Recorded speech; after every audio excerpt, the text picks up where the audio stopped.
Hello and welcome. This is episode. God, what episode is this? 6. This is the second to last episode. Yeah. Yeah. Yeah. So we are almost done with season 1. Big plans for season 2, and then we got our last video, which is going to be a collaboration. But today we're focusing on this video. My video is Demolition Man.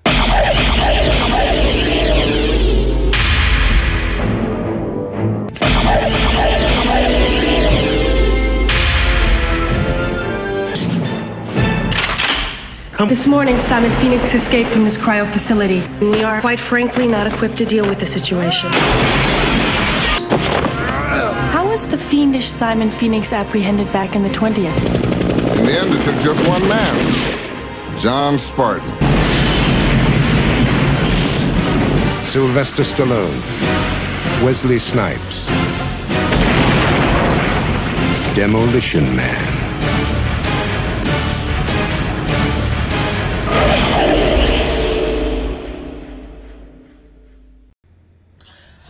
So, Demolition Man, it's not really a franchise, but in retrospect, anything can be a franchise if the money's good. You know, if Demolition Man did really well, I'm sure they would have made a second one, a third one, a fourth one. So, we're dabbling on that, and we're also dabbling on maybe in the second season, we are going to have ideas on things that haven't been made franchises yet, that could be a franchise. So, we'll work on that on season 2. Right now, once again, we're going to focus on this one, and it's Demolition Man. The second Sylvester Stallone movie in the 90s featuring Rob Schneider. Yeah. Was it Judge Dredd? Yeah. Why do you think that is? That's weird. Well, he didn't want Rob Schneider and Judge Dredd. He wanted Joe Pesci. Weird. Yeah, he wanted Joe Pesci, and I think Joe Pesci turned it down, so he got Rob Schneider. It's kind of a jump. It's weird. Hey, it's like I didn't get Robert De Niro, but I'm gonna get Ben Stiller. I'm gonna get Ben Stiller. And I don't know which one was first, but he had already worked with Rob Schneider already, and that was his reasoning on why bringing in Rob Schneider the second time. So he's worked with Rob Schneider 3 times? No, it's one of those two. So I don't know if it's Demolition Man first and then Judge Dredd or vice versa. But one of them, he already previously worked with Rob Schneider on either one of those. Wanted Joe Pesci. I don't remember which one he wanted Joe Pesci for. Mm-hmm. I'm guessing it was Judge Dredd. Mm-hmm. So that means Demolition Man was one. Worked with Rob Schneider. Wanted Joe Pesci for Judge Dredd. Said no, so they just brought Rob Schneider. And then he liked Rob Schneider so much he brought him in for Demolition Man. No, there's one where it wasn't his choice. Like, he just worked with it. That was just right. His call. Wait. So one, he didn't want to work with him, and then the next one he wanted. I'm not saying that he didn't want to. I'm saying it wasn't his choice. So it wasn't his choice to work with him. Yeah. And then he wound up working with him again. Because he already had previous. Whatever. That's weird. So it's like if me and you are working together, you start off a new job. The guy you wanted didn't work out, and you're like, oh, you know who's available? Oh, Ronnie, because I already worked with him already. That's kind of how it went down. It's weird, by default. But, alright, so either or, that's Demolition Man in a nutshell. End credits. Good episode. It was a great premise, good movie. It had a lot of names. Dennis Leary, Sandra Bullock, Rob Schneider, Sylvester Stallone. It had the chubby guy who was in Beetlejuice, and he was also the mayor in Nightmare Before Christmas. It had the glasses old man guy he was in that puppet movie Dead Silence, and then he was in Ace Ventura, the guy with the raven. When Nature Calls. When Nature Calls, and then that weird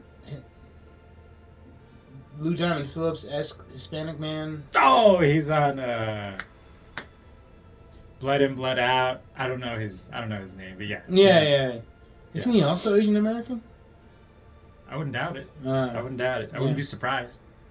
Because Lou Diamond Phillips looks Native American, but he's like actually Asian American. Yeah, that racially ambiguous look. On American Me, Shang Tsung's actor is one of the Mexicans.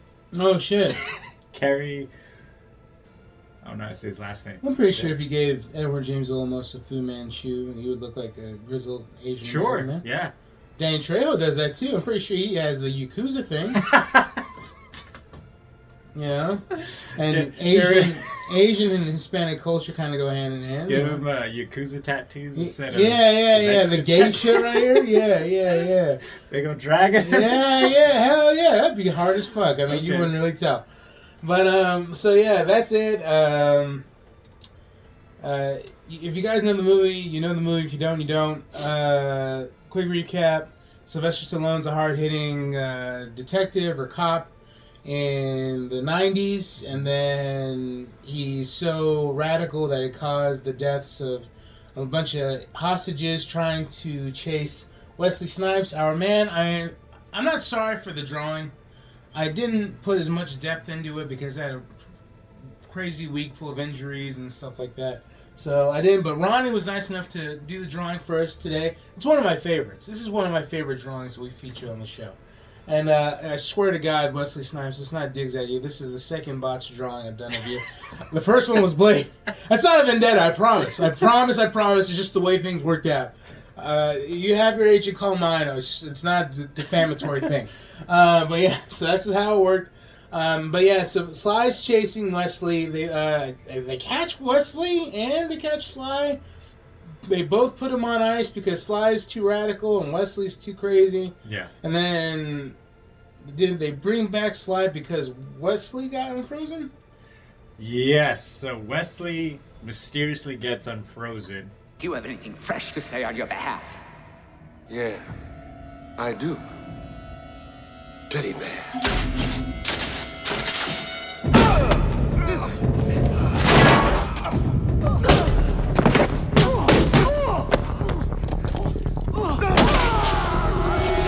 And they thought the only way that they're going to be able to track him down was a guy just as radical as him. On the other end is the chaotic, On their lawful, side. Yeah. and then you got chaotic evil. Mhm. Okay. And that's it.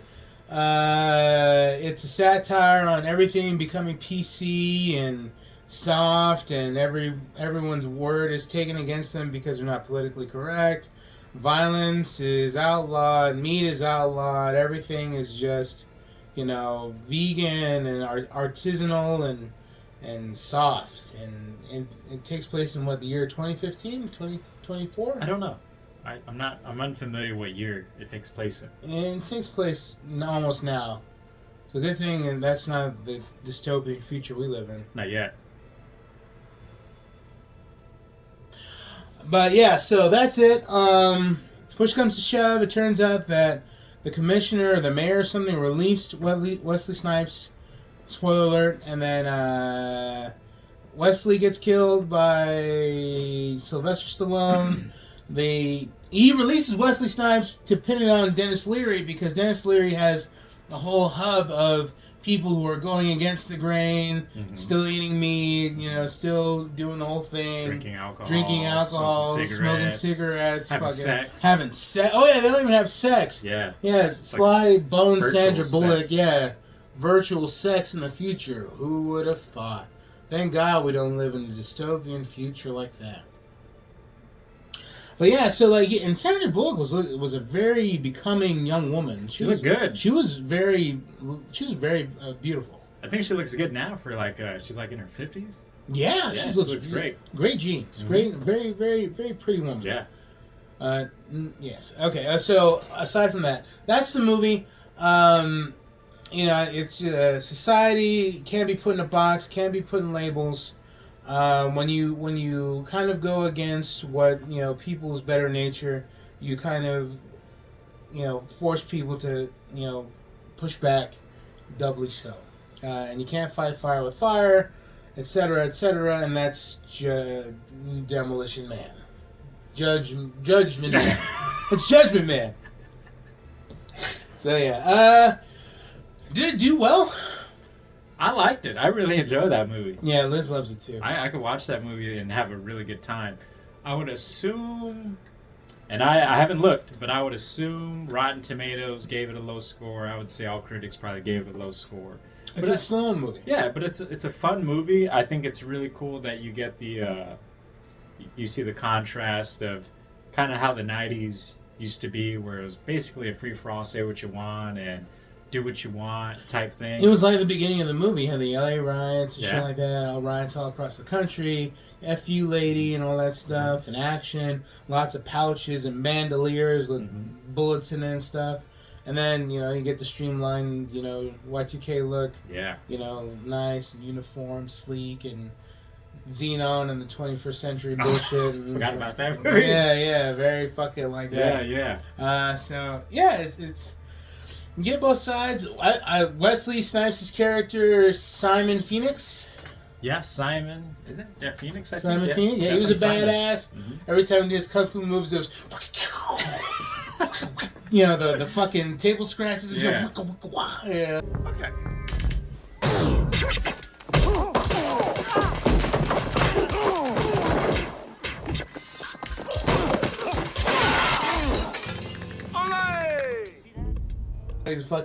He did a baton thing where he was all doing that shit and at the ATM and stuff, and he was blonde with blue-eyed contacts like I depicted here. And what is it with Wesley and contacts? Because he had contacts in Blade too, and the same haircut.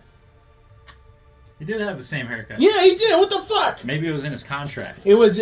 Oh shit! It was his inverted Street Fighter 2 look, where like someone picked the same character, and like you got a black on black version, and you got the blonde and orange version. Did you pick the same character? Yeah. So there you go. It's just a different color template. But yeah, great character, a lot of creativity. What I know, there isn't a Twilight Zone episode that was like this. Not a comic book like this. This was a completely original idea that I know of. So there's not, anything. It's just original. It was an original idea. You got Sly. We love it. So why didn't it become a franchise? I would just, and my default answer, I know it's getting boring. It's just going to come down to money. It probably didn't do well in the box office. We probably could look up to see if there was another movie it was probably competing with that didn't. Just got strong-armed? Yeah, unfortunately. Or maybe it did well successfully, but maybe the critics weren't behind it and couldn't get just to do another one. Yeah, so it's kind of tough. I wouldn't mind. I thought the first one was good. Like you said, it was a good idea. It was fun to watch. The characters were good. The whole what I mentioned before, the contrast of the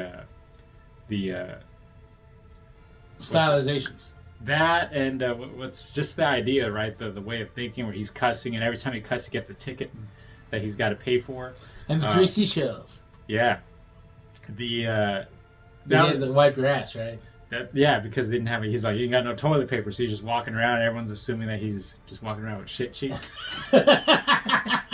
hey, that's a typical day for me, so whatever. So, and then when he finally goes underground in the sewers, and he finally has a burger, and they tell him it's made out of rat, but he kind of doesn't care because it tastes good, and he has a beer and everything, so... He made that beer look good. He did. He made everything look good. I went, wow. Makes me want to smoke a cigarette. Like eat a rat burger. Have a beer. Just go to South Tucson to get all that shit. Or go to New York with the in their tunnels. We're editing that out. We can bleep that out. We're gonna edit out all that. What I'm talking Ronnie, about. You're editing this out. We're gonna get fucking banned internationally. So okay. We're safe on Rumble though. Yeah. Well, we'll edit it out for YouTube. Anyway, God bless.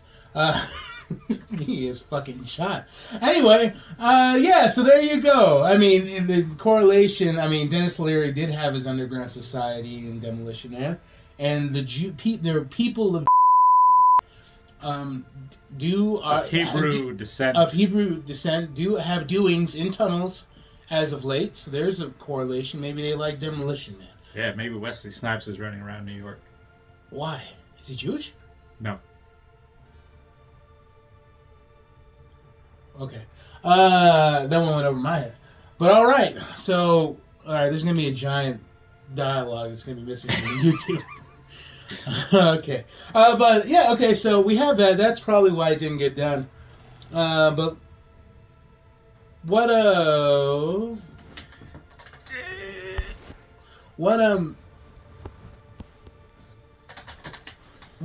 would be a good idea for a reboot? I already have my idea for a reboot, and I spitballed that with you. Do you have any ideas for a reboot? For a reboot? Or do you want to go off mine? I'll go off yours. Okay. I'm interested. Okay. So, I already thought of an idea for a reboot for this, and it is... God damn it. God. There you go. Climatic justice. Climatic justice. For making fun of people. Okay, so I already have an idea for the reboot that we're going over the episodes of this. So reboot for Demolition Man. So the big things that we want to, like, I would address.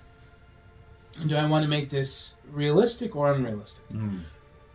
Do I want to bring in the freezing aspect of it? Do I want to bring in all that bullshit? Or what my thing was we take it to where it's a cop in the 90s and we bring him to how society is now. So, it's Demolition Man, but in society now. Society as it is with its scruples, its social scruples, its stigmas, its Zionism, its cultural backlashes and butting heads and things like that. But my biggest thing is, do we put the guy in a coma?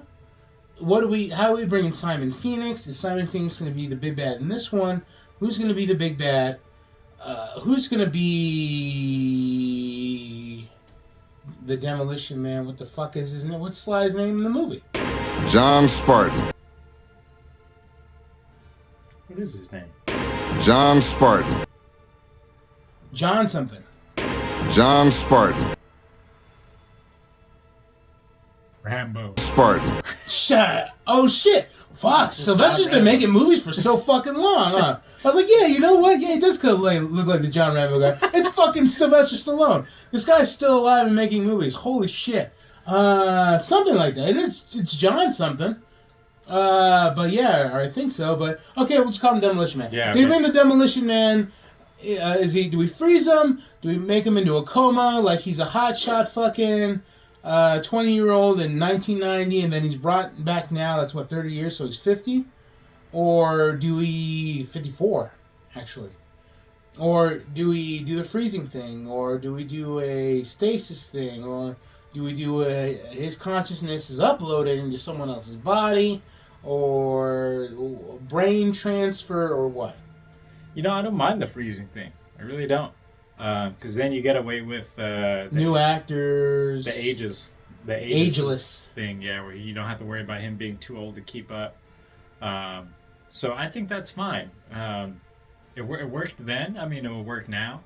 It just has to be, as long as it's done, well, and it's not too like over the top or goofy. You didn't like the idea of like it's a 20-year-old put into a coma. He comes back. But he's also, like, he doesn't have atrophy or anything. But then how do we get through that? Is he under, like, a training thing? Is he so genetically gifted because of his lack of plastic particles in his body and fluoride and shit like that? Like, he still has a pristine physiology? Is that just too mouthy of a story, or? Because what I would have done, to combat that, is I would have done like Simon Phoenix was caught and he's in like a retirement home jail, to where he's kind of doing the whole Joker Dark Knight Returns thing, where he's kind of in this whole like comatose thing, to where nothing's like really sparking his lust for life anymore. He's just an old man, doing thingies, Apple stuff, and then he sees that what the fuck, the Demolition Man, whatever his name is, John Spartan, is back, and it kind of sparks his will to live now. And then he corrals a bunch of extremists or whatever, kids or young men, and then start wreaking havoc on the city itself. So that's what I would have done. Like, they're both old men, but they're both kind of, You know, awfully lively for old men. You know. I see what you're saying. Like they got the spirit in them. Yeah. It would just be hard. How old are we thinking now? But then, would it be that much of a jump than freezing them?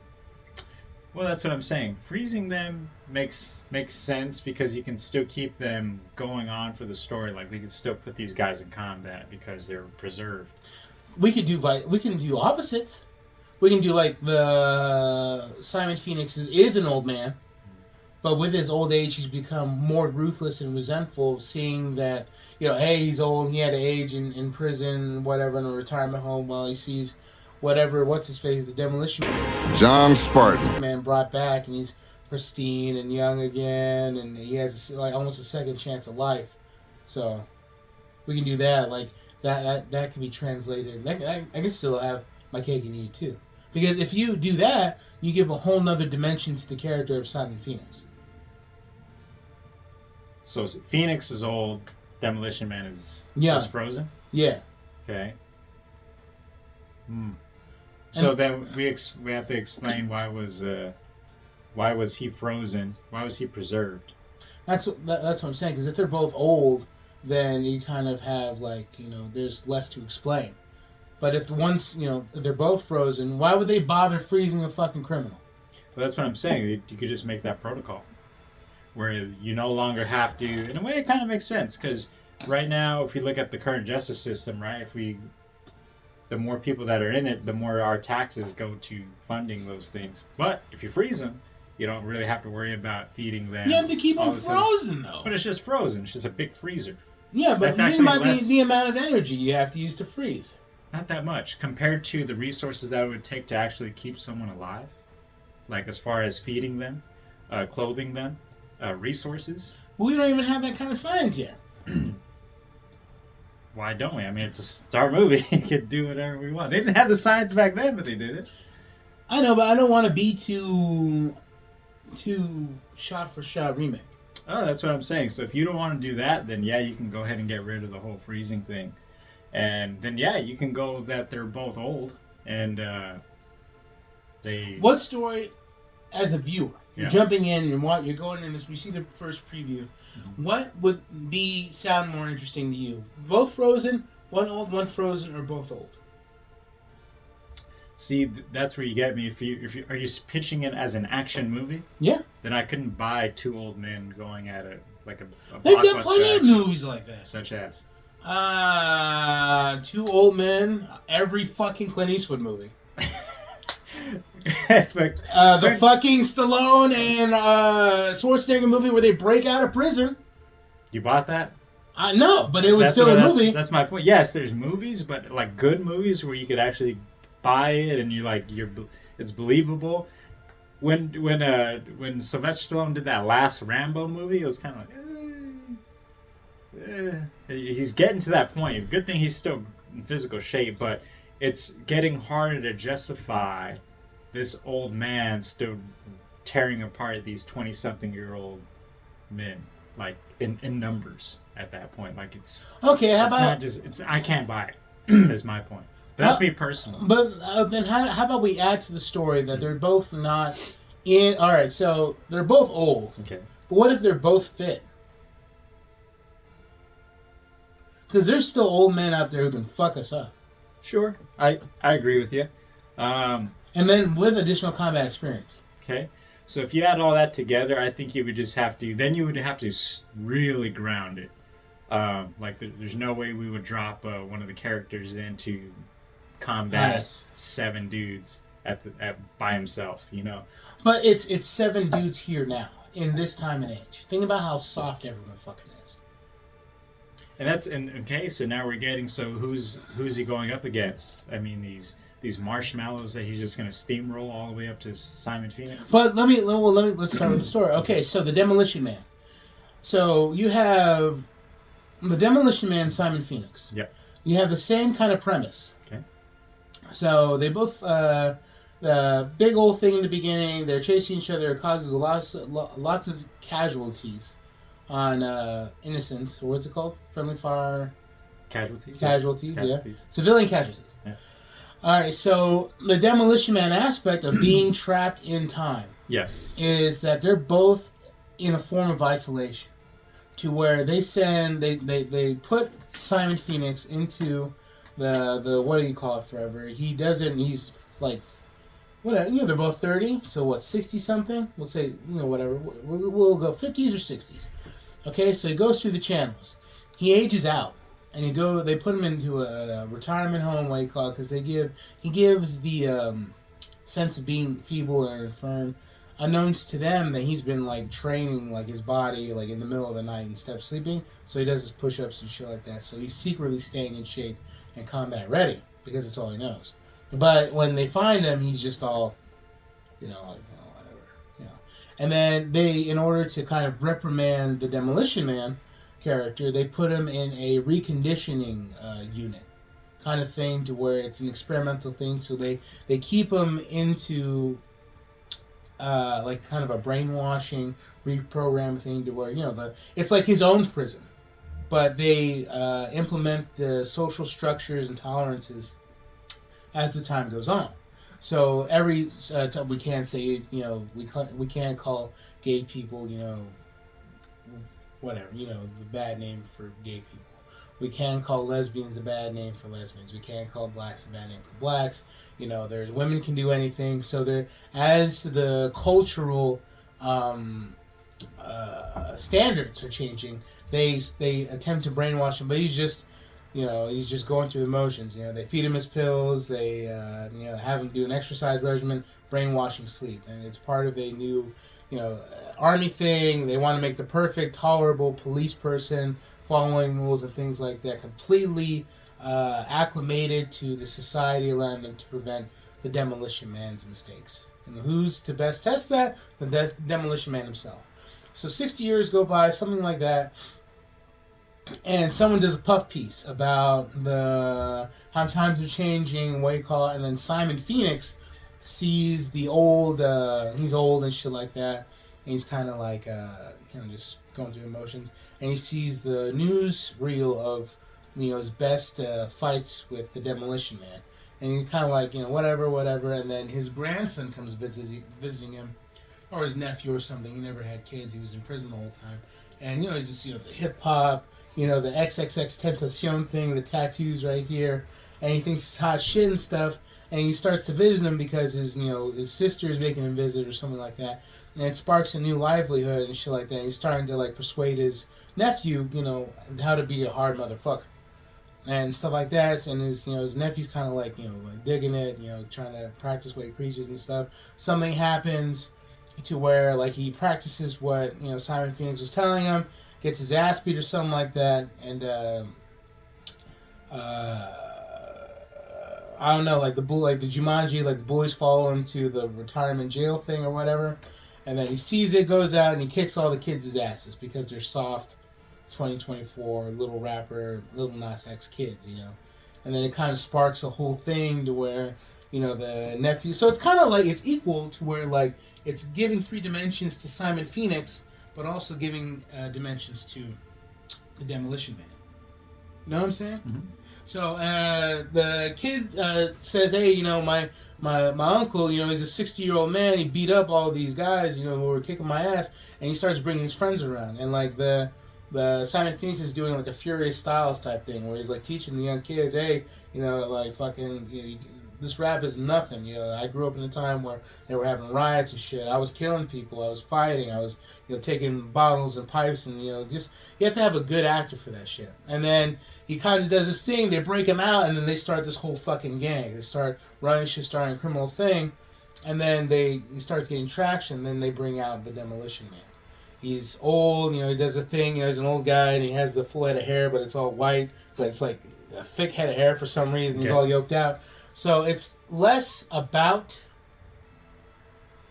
Demolition Man, and it's more about Simon Phoenix. Demolition Man is kind of he's the one lost in translation.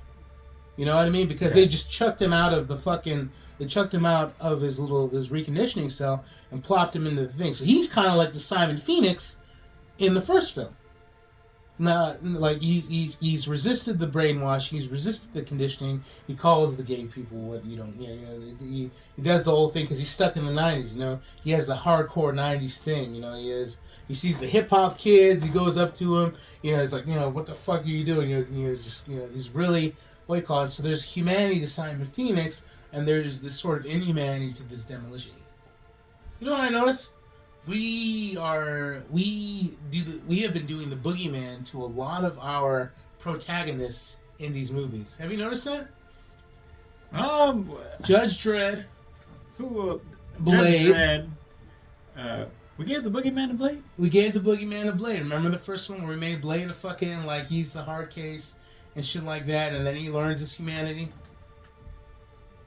Okay, well, yeah, where he's like this stern type thing, and yeah, he gets, I don't want to use the word softer, but more humane. Okay, yeah.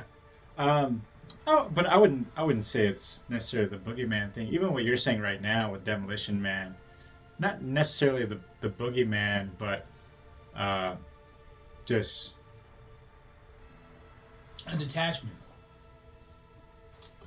That, the resistance to what the times are now. But what you do is you make them incredibly relatable. Like he's the voice of the people who are upset of the way society is going now. So he's kind of like the far right guy. I guess you could say that, but you would say people who are on the opposite end of that political spectrum could view him as a boogeyman, and everyone else and be like, yeah, I wish I can go around saying whatever the fuck I want to say. So you can it kind of just depends on your perception, I guess, on what you think society should be. So he could be your boogeyman, or he could be someone that you're like, that guy's cool. So I guess, it just depends. Like a fuck yeah, okay. Yeah, so it just depends. Yeah. Because if we're talking about '90s, I mean, a lot of the '90s kids, and I guess it kind of shows. Wasn't all Dawson's Creek. We like anti-heroes. Yeah. That's why Spawn was so big, and Blade. Rob Liefeld, all the patches and bandoliers with bullets in them and shit. If you look at all of the wrestling, no one really liked that clear-cut baby face. They liked the anti-hero, the DXs, the Kanes, the Undertakers, the Stone Colds. They're not what you have now, like the John Cena's, the clear-cut good guy. Kofi Kingston. Yeah, so you got the kind of in-between where he's not pristine by any means. He's a little dirty. So, I mean, in the 90s and 80s, people love that. So I guess it kind of just depends on... He's a reflection of everything that we admired or what action was. Yeah. What it was to be a man in the 90s. Yeah. Going against the grain. Yeah. Yep. Well, okay, so how do you like my story so far? Like, what do you... Is it entertaining? It's kind of like a flip on it? It's kind of like... It's not just a sly movie. It's a movie about two men out of time. Yeah, and if you want to make that like the overall theme of the movie, it's a good theme. Now let me ask you this: what would be your goal with Simon Phoenix? Would you the path that he's going now, his trajectory is you kind of make him that empathetic villain? Do you want the audience to feel that empathy? Sure, yeah. Okay. I'm just throwing the cards out. You feel how you want to feel. This is just a story. Yeah. It's he's just a man lost in time. He was a criminal. He's a criminal. He was a rough dude. He's an asshole. He's a guy who did a lot of bad stuff, and he's paid the price. He has, they took him in his prime in his 20s. He's now 60-something. He's in his own prison. He's not offering much. No one likes him. No one appreciates him. He's kind of in his own personal hell, so to speak, until he dies. So, I mean, he's paying, if you want to feel empathy, feel empathy. If you want to be like, well, that's what he gets. That's what he gets. Same thing with the Demolition Man. If he would have kept a cooler head, if he wasn't so obsessed with being so gung-ho and against the grain, he wouldn't be in his weird little conditioning program. So, it's kind of like, choose your heroes. There's a little gray in that, black and white on both sides. So it's kind of like whoever you think the film is about. It's up to you. Okay. Okay, so now Simon Phoenix has he's out. He's got a little motley crew. No, Okay. his nephew's friends and his nephew broke him out. Okay. So they kind of did the whole cuckoo's nest thing. They broke him out, all that stuff. They're kind of like putting him up in like one of their homes or something. Like he's like, you know, where's your mom, kid? Or where's your mom, boy? And then it's like my mom's never home, and he's staying there at the flat or whatever. So they're kind of like they're doing like a Fight Club thing where they're just recruiting people. He's saying, well, you got any food, and they start doing like crimes and stuff like that. He starts becoming an organized crime little guy, leader, kingpin or whatever, sending off these youths to start doing petty crimes, and they start escalating. So that's causing disturbance. Simon Phoenix is out. Crime is escalating near the area, so it's kind of they're putting two together. And then they're like, this guy, was the motherfucker back then. He kind of collapsed the whole building, made one of our best cops kill a bunch of people because he wanted to like capture him. So what best to test our program than to send out the guy that captured him the first time. We can't put any of our men and women on the line. If he's as ruthless as he was, they're not going to stand a chance. So they bring out the Demolition Man. Send him out. He's got the whole thing. He's got this Stallone hair, the pompadour. It's all fucking jet white. He's all old man yoked and shit like that. He's out of touch. He even puts on his old '90s uniform where it was like the black with the shield on it and stuff. He looks good. But then I was thinking, should he have in the movie like a handler? Because like he's coming out, they're bringing him out, and he's not like, yes sir, no sir. He's like, he's gruff. He's like, what the fuck do you want? Shit like that. So obviously it didn't work, but their hands are tied because they didn't, Simon Phoenix is out and up to no good again. So should he have a handler? Should it be the handler that Sandra Bullock was to him in the first one? Should it be a dude? Should it be a black woman? A gay black woman. Gay black woman? Oh my god, that'd be fucking perfect. Yeah, they get Wanda Sykes. Yeah. So interesting. So the question is, should he have a handler moving forward as he's on his way to, find Simon Phoenix? Because to me, that's like splitting the pie more. Because right now the pie's neat. Okay. It's half and half. But then you take that other character you have to introduce. Because you already have the ancillary characters, his nephew, things like that, and then you have... Do we want to split it up to have, the Demolition Man and his little handler? But then how will you have exposition to how he's going throughout this 2024 world now? People have phones, he's doing all these slurs and things like that. They're waving phones at his face, and he's like, why the fuck do I care? So what's going to put things into perspective for him? Who's going to explain that? Are people going to explain that throughout the movie? Is that likely? Are people likely to do that? Or are they just likely to demonize him? So let me tackle the first thing. I don't think the world would be changed enough that a handler would be, like, say, required. Now, if you want to give this dude backup, like he gets like his own little squad, or he gets two people to go with him to help him, then that's why would he need else. a handler if he's been conditioned to the social standpoints of the last 30 years? That too. But so he's aware of everything, he just rejects it, right? Yes. So, good. So he knows, he's aware of everything. He wasn't completely blocked off. He just doesn't want to do it. Yeah, he just refuses to participate. Okay? So then there's no need for the handler, but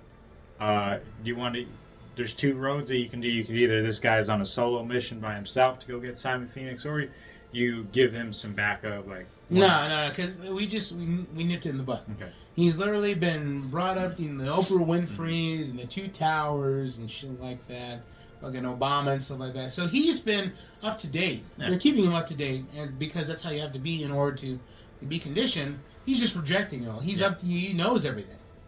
He's just not going to be a part of it.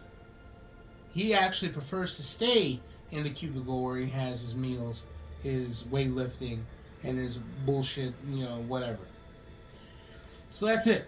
That's perfect. We nipped it. So he's so. You want to make this movie? Yeah. Okay.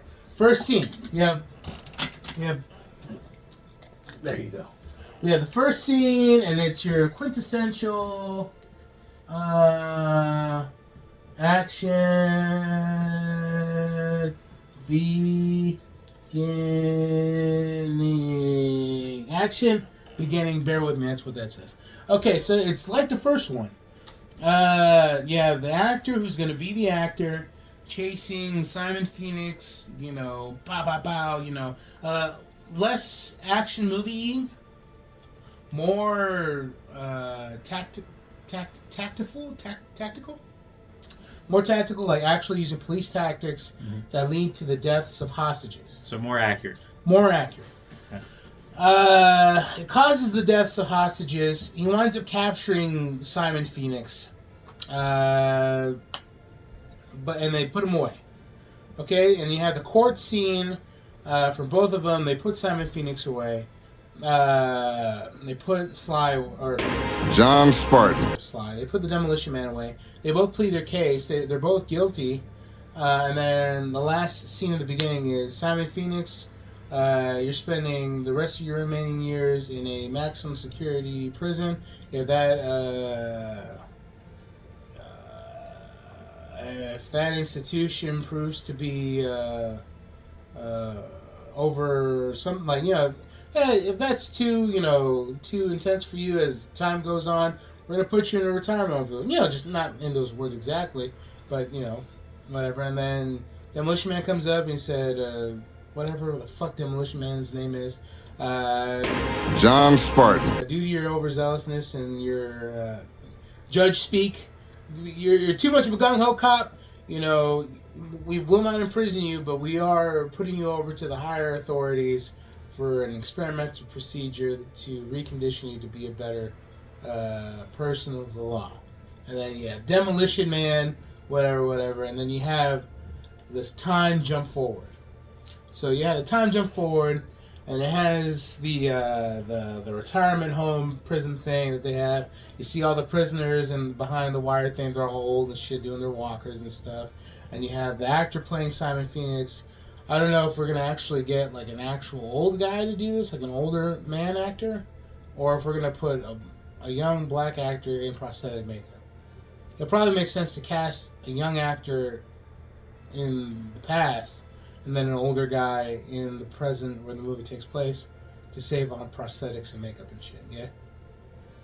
Okay, so I think that question will be answered if the physical demands of that role would be, and if that character, if we could find how old is he going to be? 50s, 60s? Yeah, 50s and 60s. So what are the chances we find a 50, 60-year-old to be able to handle the action sequences?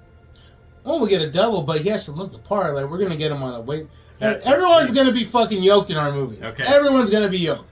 From Blade to Demolition Man to fucking Judge Dredd to us. We're going to be fucking yoked. Everyone.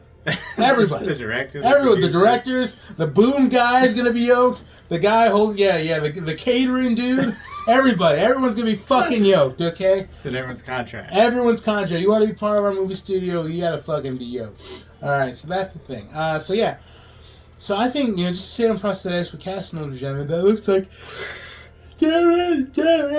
Fuck! That looks like the younger actor. Sorry, that was contagious. And then you have the whole overlook of the prison, the old person prison. Cue in some new rap, like 2024, the rap song of the day when this movie's released. Okay.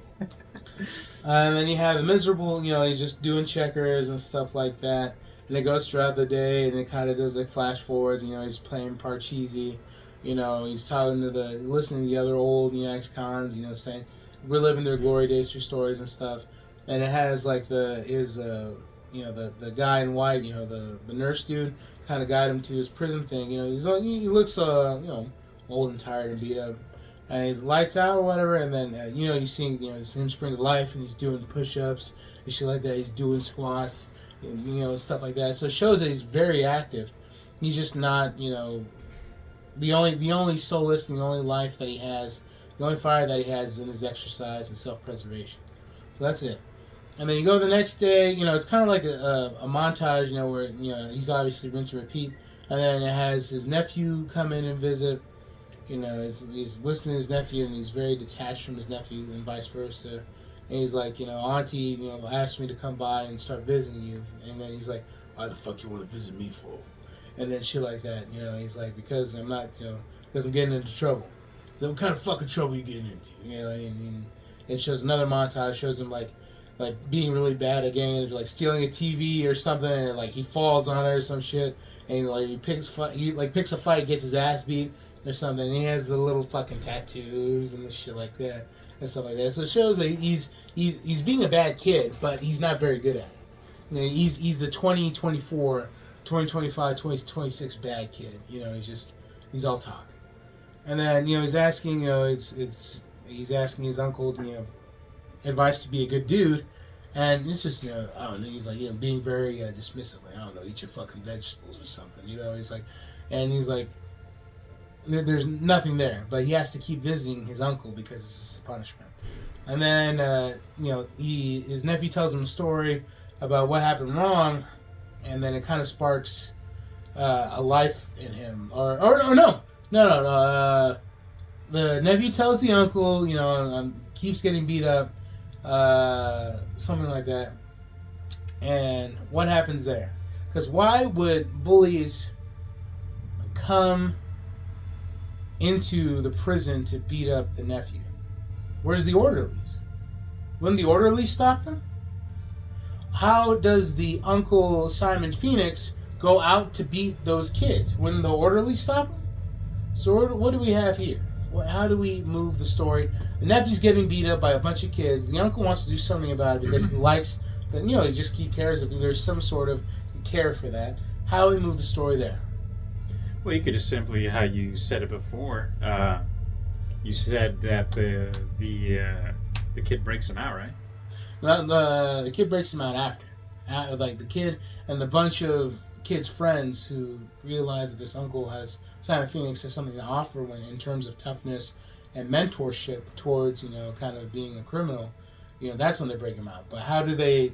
That's not. It's just the nephew now. It's just the nephew. How does what sparks the life of Simon Phoenix to kind of start fighting back and kind of finding a lust for life?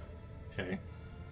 Well, you said he never really lost. He's exercising, right? Yeah, but that's the only lust that he has. Okay. That's the only fire that he has left is for his self-care. Okay. And so why do you need him to have a zest for life for the kids to break him out? Because he's not. He only has it for exercise. He doesn't have it for living or the pursuit of crime or the pursuit of anything like that. He's completely antisocial. Okay.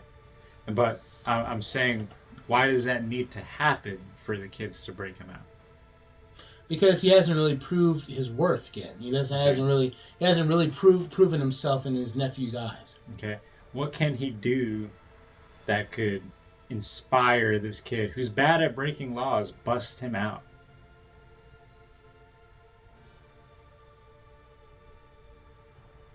Let alone find a group of kids. How about he just breaks out?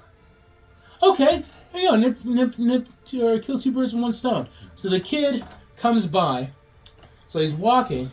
Here's the entrance to the the orderlies are right there. The kid's about to walk in, and then he's swarmed upon by the bullies that have been bullying him or extorting him or whatever to do these crimes. The bullies that have been beating up his nephew, to extorting him to make his nephew do crimes and be this bad kid or whatever, and they start beating the shit out of him. The orderlies are not doing anything because they're just dismissive. Fuck it, kids fighting. Who gives a fuck? Whatever. And then you see Simon Phoenix. So they're like, whatever, go grab some lunch or something. And then you see Simon Phoenix right behind, in the foreground. The orderlies split. They go get lunch or they go leave, and he's watching his nephew get beat up by a bunch of fucking 24-year-old teenagers. And where is he getting beat up at? Right at the entrance. That still wouldn't fly. Why? Yeah. Why? Because they would still stop it. No, they wouldn't. Why not? Do people stop fights now? It depends on whose property it's on, because they can get sued, and they would be held liable. No, like it's not at the entrance. It's like fucking by the entrance. So, see how it would be too convenient for everything to happen in his line of sight, especially not even on the property. How is that convenient? That's very convenient. How is that? Because they know that his nephew is visiting, is going to be here every day. Okay. So how is that convenient? No, I'm saying that his line of vision. So he's just brought to the entrance. No, he's able to like see? walking around. Why is he walking around? Because he's not unable to walk around. He's like it's like the entrance, and then it's like a garden walk around area thing, and then it's the building. So people, they walk around it and shit like that, but they're all super old cons of criminals.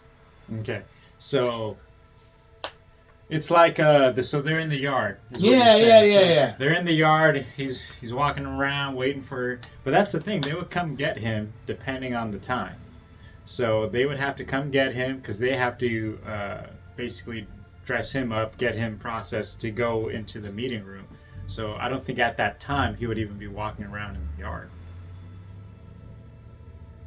I think you're reading a little bit too much into this. And my point is that you're making it too convenient. How am I making it too convenient? You're making it too complicated. That he just so happened he's just lollygagging the yard. So there's not a movie. There's not a movie in the world that does that. To where it's kind of a line. They usually How about they go on walks? They're not even in the building. They go walk around the building. He walks around with his nephew and stuff like that. At a certain time, they okay him. So here's the nephew. Here's the nephew. Yep. Here's the little what do you call it? Here's the building. Yep. And then here's Simon Phoenix. Yes. So and then here's the guard post right here. Yep. So the nephew goes. Yep. They know who he is. They know what's happening. They recognize him. They don't even fucking scan the card anymore. They know he's there to visit Simon Phoenix.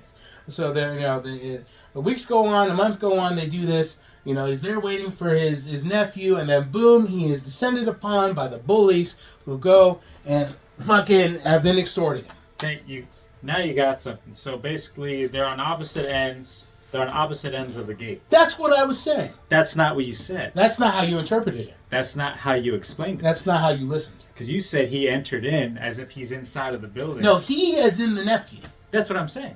Is that you said that he comes in and that the orderlies are going to stop him. I didn't say. I said he was about to come in. No, I'm talking about previously. So out of all the times he's visited, he's only gone to this gate?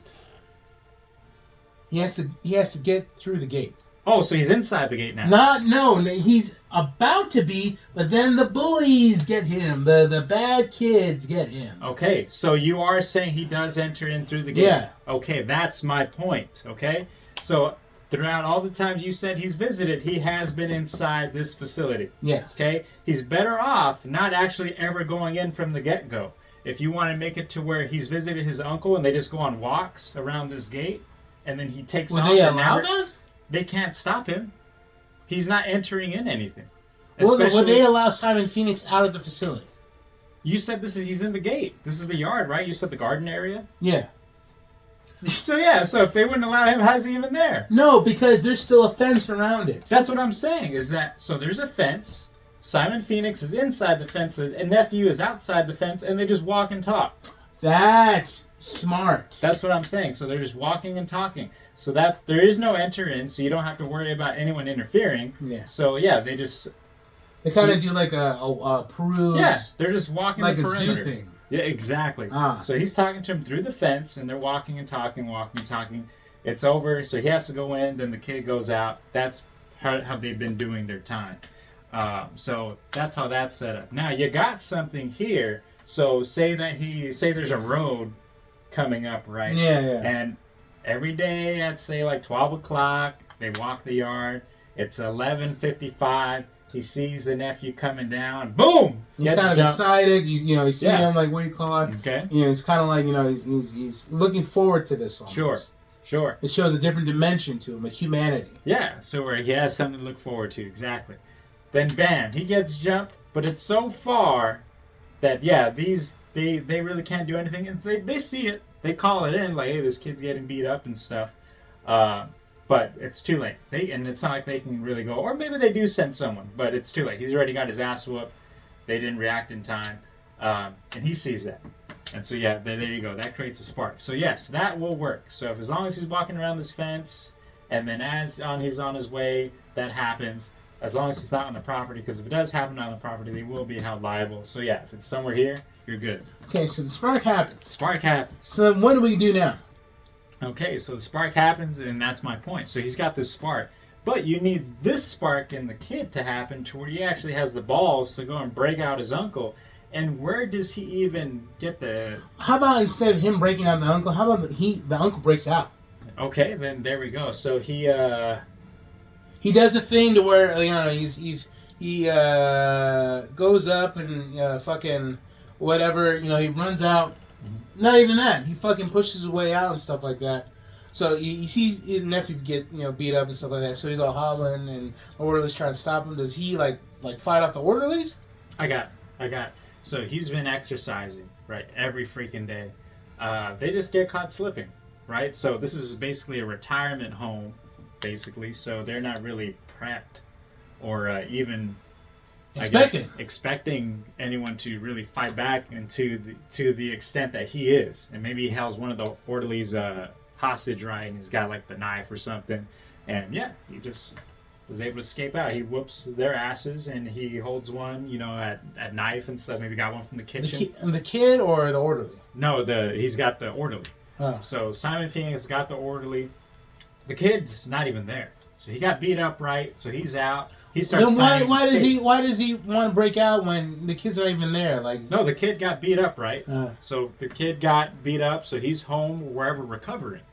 And so what makes him want to break out then? So why would he break out at that point, to go save him? Yeah, 100%. He's seeing his nephew get jumped by like 5 or 6 older young men. They're beating the fuck out of him. He goes in, like, you know, he goes and he hobbles out, or no, just old man walks and shit. And the orderly stops him and was like, "Nothing we can do. There's nothing you can do. Just okay." You know. So he breaks out, and it's a foot race to the kid, and then it's a foot race. It's not even a foot race. They're not even that far. It's like here, and then this is the street here. So it's just a crossing. It's just across the street. Okay. It's not even too far at all. And what I'm saying is, it's a foot race because now they're chasing him. They're chasing him down. No, he's not. They're beating him right in front of this facility. No, what I'm saying is they're now chasing Simon Phoenix. They're not chasing. No, Simon Phoenix beat up the 2 gatekeeper orderlies that are there because they weren't expecting him to be even like escape. So there's 2 there.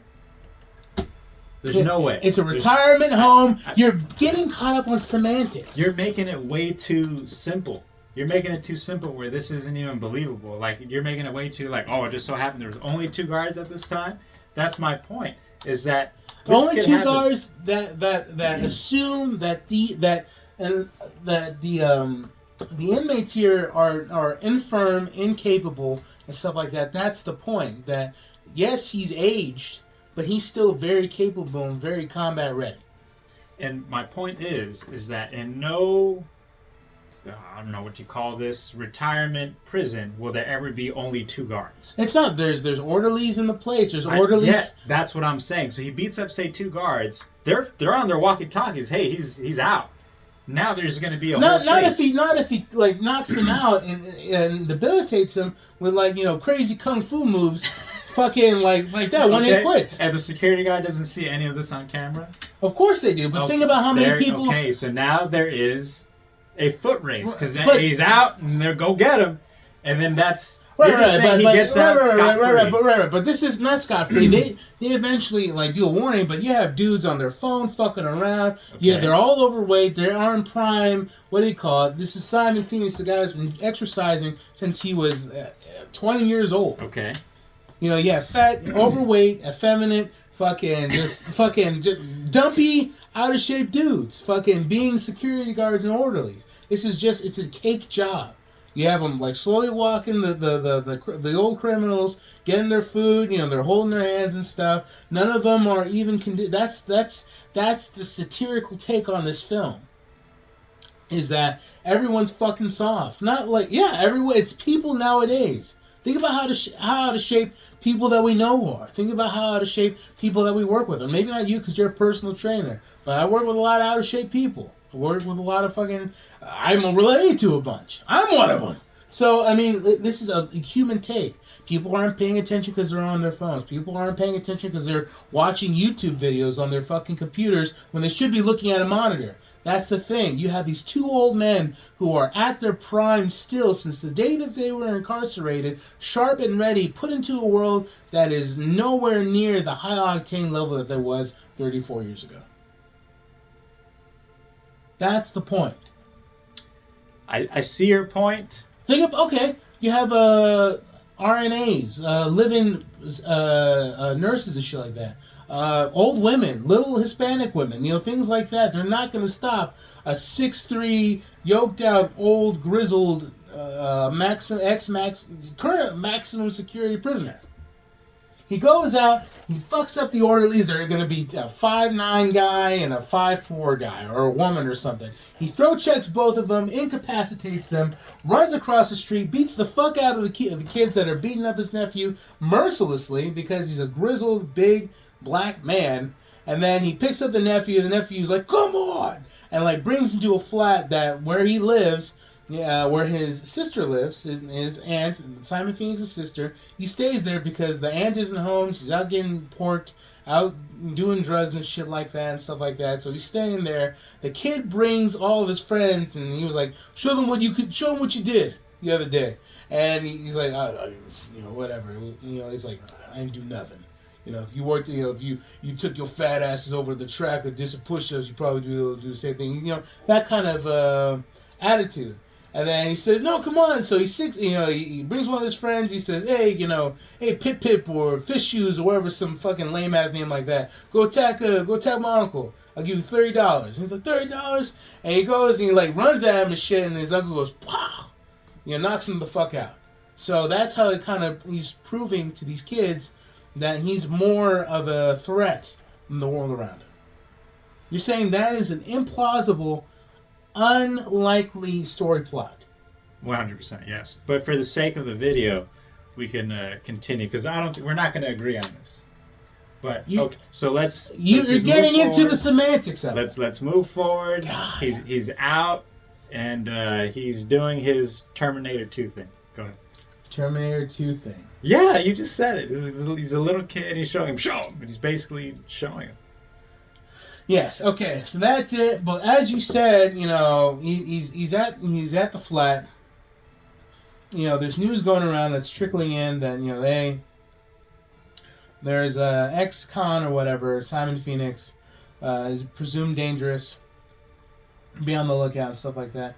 So it's kind of like getting a little national news, but not a lot of traction. They think he's more of just a deranged old man than he is an actual, force to be reckoned with. So, stays at the sun's flat, and then but now, how do we introduce the Demolition Man? Because right now, for the first 20 minutes or something like that, it's been introduction to Simon Phoenix. How would we introduce the Demolition Man? Do we do the same thing to where it's the same sequence, but with just him? There's almost direct parallels to what Simon Phoenix was going through, that the Demolition Man's going through, but different? Sure, but we have to rewind now. If they're not taking it that much seriously, there's no reason to cut loose Demolition Man. It would have to be, it's that serious where they have to cut loose Demolition Man, especially if this dude who was this maximum security escaped the retirement home and, as you said, beat the other dudes to bloody pulp. Not bloody pulp, he just, throw punch. Throw punch one, throw punch two. I'm talking about the kids. Oh, yeah, okay, yeah. So he beat up 2 guards, knocked them out, and then beat up bloody pulp for the rest of the bullies. Well, don't do bloody pulp, maybe. It's just they're hospitalized. No, I mean one hit quits. So everyone's just knocked out. Yeah, everyone's knocked out. Okay. But then again, you have an old ex-con beating up a bunch of 17, 18-year-olds. Who are knocked out. Okay, and they go back to the history of this ex-con. That's true, yeah. So yeah, it would have to be, this is like a national higher alert thing. Yeah. Because if he just stopped there, what else is he going to do? So it would be negligent if they were just like, oh yeah, some crazy old man. This is a crazy old man. Silver alert, get him back in. No, yeah, that would be negligent. And especially what you're saying now, everyone's soft and pudgy and, physically inadequate. Then absolutely, this is even higher than DEFCON. So yeah, then they would have to go get the other guy. So it would have to match. If it's not that big of a deal, there's no reason to go overboard. So they would have to match that. So it would have to be, they're extremely concerned. It might even benefit if he did kill one of those kids. Damn, we're gonna have to kill one of the kids? Like what's your, it's almost like you're trying to make him very, you're making him too empathetic. Yeah, where you feel sorry for him, but is he a villain? Or are you just making him, just a guy? Well, I kind of want, I really want to make it a gray area type movie, to where it's up to you to decide who you side with. Okay, so now you're kind of giving him handcuffs to the brutality of how far he can go. Okay. So that's why I'm saying it would benefit if you had actually killed one, yeah. Yeah, if he did, even killed all of them, or at least some of them. We'll let him kill some of them. Okay. So they're dead. Yeah. Yeah, and so it shows you back to the extent of how far he can go and the reasons why you need Demolition Man. But also the reasons why his nephew also like idolizes him, because he's willing to go that far. Well, his uncle Simon Phoenix is basically something that he kind of wants to be, but he doesn't even know where to start. He doesn't know where to start, and he's the complete opposite of him. Yeah. He does basically everything right. That's good. He's the nephew who seems to fuck up all this whole time. He's just he fucks up at burglarizing, beating up people. He's usually the victim. He's usually the scapegoat. He's usually the one. And Simon Phoenix is this prodigal criminal mastermind that he idolizes. Sure. Okay. And so now Simon Phoenix is in a position now where he's like, well, I can't do this all by myself. And remember on the first one, he unfreezes everyone else. Yeah. In this case, he would have to be like, well, I need who better to show them than me. Yeah. And if they learn under me, at least I know what I'm doing. Yeah. Yeah. Okay. So yeah, then he goes back to your thing where he has these. He's bringing in these kids, and he kind of does the Shredder thing, right? Where it's like, hey, this is if you're tired of getting beat up and stuff, and you're no one really likes you, you're the outsider, or there's a place for you type thing. So you still get your thing where he's a little, he has some empathy towards him, where he's like, well, at least he's bringing together, but at what cost, and the reasons why are completely selfish, but it's not. He's not some flat out mass murderer just going on and wrecking the whole city. Yeah. So now he's reining in the kids. The nephew's telling his buddies and stuff. They're telling their friends, so on and so forth. Yeah. And then now they got this crazy almost army. Yeah. Okay, that's very good. Yeah. But then that's fleshed out. Okay. Well, we have that part one done. So that's Simon Phoenix, and then how do we bring in the Demolition Man? So now they're going on their crime spree. Yeah. Right. So all these things are going down. Name the crime. Looting, robbing, theft. Shit like that. A lot of arson, vandalism, things like that. Teenagers stop showing up to school. Yeah. There seems to be a moniker or something like that, or it looks like a gang. Choose your gang colors. It could be blue and orange like the movie. It could be something like that. Call back to the what do you call it? But then it's kind of like, hey, Simon Phoenix broke out. Now there's this gang. Jeez Louise, that scared me. So now there's this gang. So maybe that's an indicator of, hey, we should bring in the Demolition Man. So do we do a thing where they're like, hey, bring in the Demolition Man type thing, or press pause because I gotta put the cat away. Go ahead.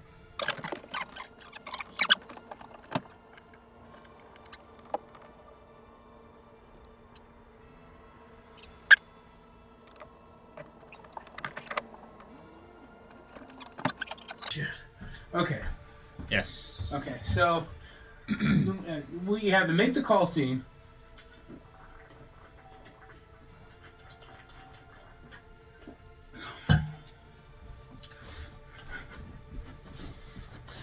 Talking so much is making my mouth dry. Okay, so you have the scene where, and then for the gang thing, how do they know that it's Simon Phoenix's gang? Just by the color palette? Or do we do, maybe he has a Phoenix tattoo on the side of his head, and that tattoo is now on the wardrobe? of the gang that's perusing around the city. You can do that. You can do it to where the sheer crime. Maybe there's actually a scene where there's interaction between the local law enforcement, the modern law enforcement, and say a few of the gang members, and they were just outmatched. Whoa, So that'd be cool. Like they're picking up so much that Phoenix is teaching them that it's clear that this is a fucking issue. it's a big issue that they can't handle. They're not equipped to handle, and now they got to go to drastic measures. Yes. I have a great scene Yes. where like it's like you have the cops fighting. What do you call it? And you have like Simon Phoenix, kind of like in the shadows, crouching and stuff like that, and kind of observing, the young men that are doing this stuff, and they're fighting the cops. The cops starts like firing off shots and shit, and then the kids start freaking out like, oh my god, they're firing at us, and then you have Simon Phoenix have a bottle and he starts like lighting it and stuff like that, and he starts like handing it to the kids that are like next to him, like start throwing these and stuff like that, and they start throwing Molotov cocktails and stuff. So they're matching and escalating the same amount of energy that the law enforcement is, and then they prevail. Yeah, some of them got shot, maybe one of them died, but it shows that they're outmatching the cops in this situation. Right. And then maybe that's his go-to is Molotov cocktails, because Molotov cocktails, fire, Phoenix. Yeah, there you go. Boom. Yeah. So so that happens. So the squad car is just ablaze. And then you see Simon Phoenix with the hood on, and then he turns, hood comes off, and then you see his whole profile on the street cameras or whatever bullshit. Because they fucking do that, and they definitely take pictures of you.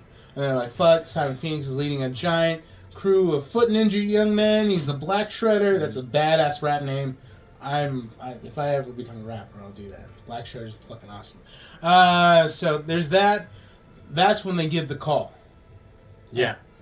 So he's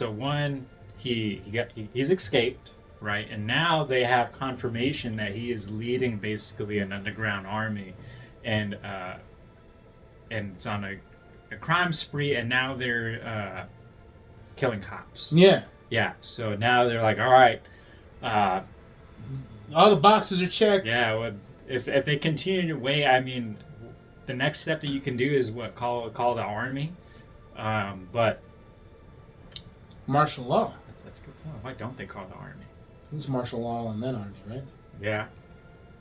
Okay, so that would be say the next step. So they figure why continue sending on their guys. Let's just get this dude who's off the caught ice. before. Yeah, that's a good point. Yeah, So they get him and then send him out to go do his thing. Right, but so we introduced Simon Phoenix. This all took place in 20 minutes. Mm-hmm. It's gonna be a 2.5 hour movie. 20 minutes down, do we exchange the same amount of time to introduce the Demolition Man, to where you have the same thing? It shows him going through the motions. It shows him exercising. It shows him whatever and stuff like that. But then it has him like on a giant like screen TV. It has him going through sort of the cultural development that have been through the years, and should it be to a point to where like we start him off young, and then they're kind of like reconditioning him, and then we kind of do a sped up monologue that brings them to the year 2025, 2026, and stuff like that, where it shows him doing the routine, and it says it brings up a fucking topic that year,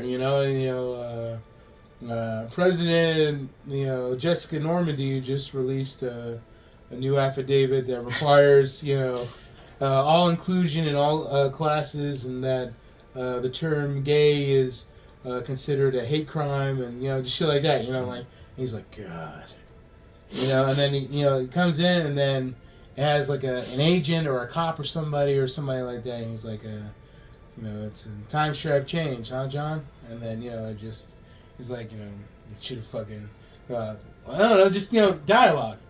And it's like, well, just it's all dialogue. Dialogue explaining that, times have changed, but there's a relic out there that, we need you to deal with, something that you can affiliate yourself with, which is Simon Phoenix. And then it kind of sparks the thing, and he's like, you know, it grabs his attention. You know, like, I know this is something I know. Simon Phoenix, and he's like, you know, why don't you just send your, you know, your soft ass inclusion police to go deal with him or something like that. You know, and it's like, we don't want any good men or women dying. He's like, why are you sending me? Because you're not a good man or a woman. You know, something like that. You know, and just he's like, and he's like, well then, you know, will I be able to do what I want? Is it going to be my type of policing, or is it going to be your type? He's like, well, we need your type of policing. That's why we're here. So then he goes in, you know, he kind of comes out of the, what do you call it? They suit him up. They do the thing to where they give him his fucking crazy gun. They give him, you know, his body armor and stuff like that. You know, and whatever. They give him his wallet, and that wallet has him. And he has the quintessential, you know, 90s Polaroid of him in the academy with his buddies and stuff. He looks so young and pristine. And then there's a point to where you feel empathy for him because he looks up like in a mirror or in glass or something. And he sees that he got old. He got old and stuff like that. And then he goes out. He grabs he's looking for his car and stuff like that. And all the cars are hybrids. Okay. Yeah, all the cars are like Prius. They're all electric. Yeah, they're all electric. You know, and stuff like that. And he's like, he goes in. You know, he does the keys and stuff. And, you know, he's trying to figure out what it is, and, you know, the alarm goes off, you know, the trunk pops open, shit like that. He goes in, and he's like, you know, he opens the door, he doesn't know where the fuck to put the key in because it's a push start. Okay. So he's like, what the fuck is this? So he goes in, and, you know, he's pumped, and he's ready to go, he takes a deep breath and stuff like that. He's ready to peel out, and he pushes down the gas real fucking hard, and he goes... All the cars are like regularly. Yeah. 35. Yeah, exactly. They're all energy efficient. Yeah. So like, and you hear him loudly go, "What the fuck?" You know, and he's just driving and stuff like that, and like, it shows him perusing down the street and like just being completely foreign to the fact of what's around him. You know, and you have the rainbow flags. You know, you have drag queens and things like that. You have interracial families and stuff. And then, you know, you have like kids, you know, listening to, you know, their little speaker egg and, you know, hardcore rap, you know, the N-word this, and they all look like the nephew of Simon Phoenix, face tattoo. They look like, you know, hard little hoodlums, but, you know, he pulls over next to them, he's like, is there going to be a problem, sons? Or, you know, is there going to be a problem? And they're like, what? And he's like, you know, problem, you know, you guys are loitering. And he's like, fuck you, you know, and stuff like that. So he literally blocks off the fucking like lane, the drive lane or whatever, like, you know, like he's cordoning it, and he goes over and he fucking like jabs the fuck out of him with his nightstick, and like for some reason he gets really injured because of it. He's like, oh, I'm gonna fucking sue you, you know. They're all like doing the little things like that, you know. He's like, God, you know, he's like, why the fuck are you so soft, you know? And he's like, you know, he like pushes one like that, and then he goes, ugh, you know, it's just very onomatopoetic. So you see kind of like it's kind of like, I don't want it to be too humorous, but it's not supposed to be, but maybe it's humorous to us because we're the ones watching it, but it's like supposed to be like the real reactions to what someone, a cop in the 90s who was completely, like you plucked one up and you put him in here, you know? So it's like, it's complete juxtaposition to what he knows what to do and what he, the temperament of what people were like then to compared to they are now. So it's kind of like that. So we have those instances. How do we get to him and Simon Phoenix crossing paths? With the narration of fleshing out who he is as a person. Is what my question is. Well, you already said that. So he saw the Simon Phoenix gang, right? You said they have the thing and stuff, and so he just asked them. Starts probing them for questions and stuff. It's like, oh, well, what's that on your head? And, you know, where are you guys from? So he starts doing his cop thing. Oh no, these aren't even kids that are in the Simon Phoenix game. Oh, they're wannabes. Yeah, they're just XXX Tentaciones. Okay, so they're wannabes. So then rest in peace, whoever likes them. I'm not shitting on them, so whatever. Don't get upset. Yeah. So yes. So he starts probing right there. They're wannabes. Bunch of Post Malones. Yeah. So he asked him, well, where'd you see it? I like Post Malone. He's not a wannabe anyway, but yeah. So then they tell him, like, oh, there's this group of kids, you know, that I see that I hang out with or something like that, or my cousin or whatever. And then he goes on his trail of trying to track them down. And eventually he leads to, say, do we pepper in characters and things like that of him talking to people who grew up back in the day that kind of like are empathetic to him and stuff like that, that are like they, it's kind of like a narration to where he meets another old cop that has conformed to the new ways and things like, or one of his old buddies or something like that, to where like he lived throughout the whole change of guard of what it means to be in society. Like he wasn't trapped like the Demolition Man. He actually had to acclimate throughout his entire life. So do we just pepper in characters like that to where like they can relate to the Demolition Man, but also like they also are aware, like, hey, if you can't fucking change, you're gonna get lost. You're gonna be a relic. Yeah, like you could have a scene where maybe he stops at a diner for a coffee or whatever, and he's like, "Oh, yeah, I used to come here, X amount of years ago." Yeah. And he does, and then maybe it was one of those things where him and his buddy used to always sit at this one booth or whatever. Oh, he died or something. Well, I was gonna say no, like I was gonna do your thing where he meets one of his old buddies. Oh, okay. His buddy comes in later, and then like, "Oh, such and such," and then they're like they're like, "Oh, dang, I barely recognize you," and then they catch up, and then they have your thing where he tells them about how he dealt with the change. Yeah, okay. So you can have that one scene and do it that one time to where you have that little kind of that dialogue, a median, where it's kind of like a bridge between worlds type thing. Yeah. Okay. But then, so we have that. We have the humanity building. Where do we start introducing the action? It's sprinkled in. So we got action at the beginning when Simon Phoenix broke out. All the crimes that are happening, that's all going to be action packed. We already got the Molotov cocktails blowing up. When are we going to start peppering in action of the Demolition Man? Of the Demolition Man. So again, so maybe they just got a call. So he dispatched. Oh yes! I mean, they're sitting. Yeah. They got a call. Like times have changed. It could be the anything. Yeah, I guess times really have changed, huh, John? And he's like, yeah, I guess they have. And then you hear they're 211 something like that. It's like 211. That's an aggravated assault. And he's like, guess times ain't fucking changed enough.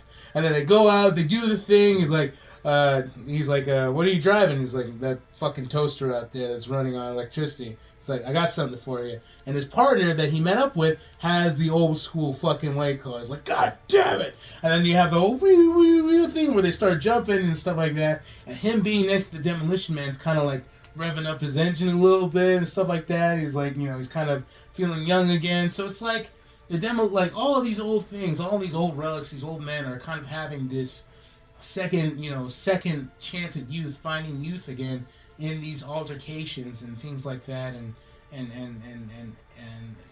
this synchronicity of events that have happened that are kind of rejuvenating their youth, so to speak. So now his partner's feeling more youthful. They're speeding around. They do the lights. He has the old school car for some reason. He's riding with John. John tells him to pull on the thing to punch it or whatever and stuff like that. And then you see where do we go from there? Because I like that. It brought a smile to my face envisioning it. So it's an aggravated assault. So is it the Phoenix Gang? Damn, that's a hard ass name too. I would do a robbery. No, just a regular one? I would do that's good because then you're seeing John for the first time. It's not pushing around a bunch of Post Malones and rappers. It's an actual life or death situation in 2026. How will John handle it? Yeah. And it's the gang and the robbing. Do you want it to be the gang, or could it just be a regular robbery? Because he can fucking, if it's just not, it's not the culmination. It could be someone who's an underling to the robbery. He's trying to earn his marks to join the gang. Little does he know.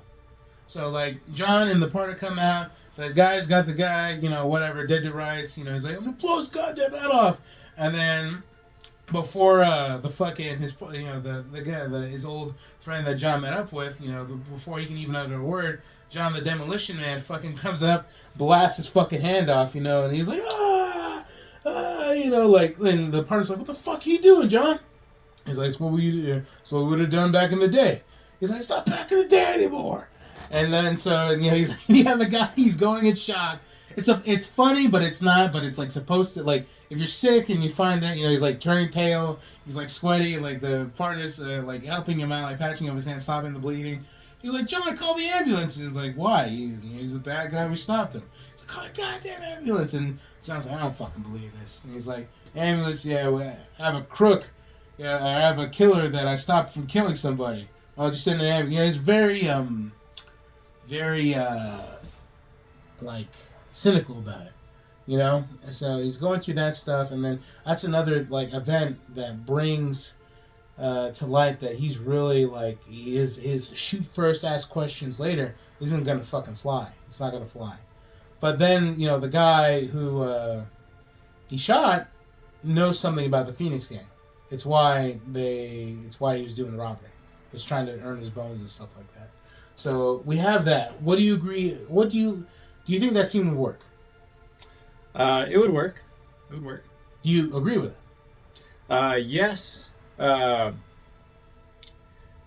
guess my question would be for him is that he feels the far end extreme. Yeah. But it feels like Simon Phoenix isn't so much on that extreme to match. Yeah, exactly. Like he's still like, but he is. He feels closer to the middle than right. Demolition Man. Right. But that's peppering in because I also want to have a scene where like Simon Phoenix is toughing up the kids like in Ninja Turtles or whatever, where he's like beating the fuck out of one. You know, he's kind of like, you know, just, you know, bring me your softest one or whatever, you know, which one of you can take a punch or something. And he starts beating, like, he's like beating on him. It's kind of like a Fight Club, Teenage Mutant Ninja Turtles thing where he's just toughening them up, you know, because he's just, that's the way he runs his game. So there's going to be plenty of scenes to where, like, it shows how extreme he is on each end. But it's more of a warm, caring thing. Not caring, I guess? Because he wants to make a gang. He wants to create the world around him to be like what it was.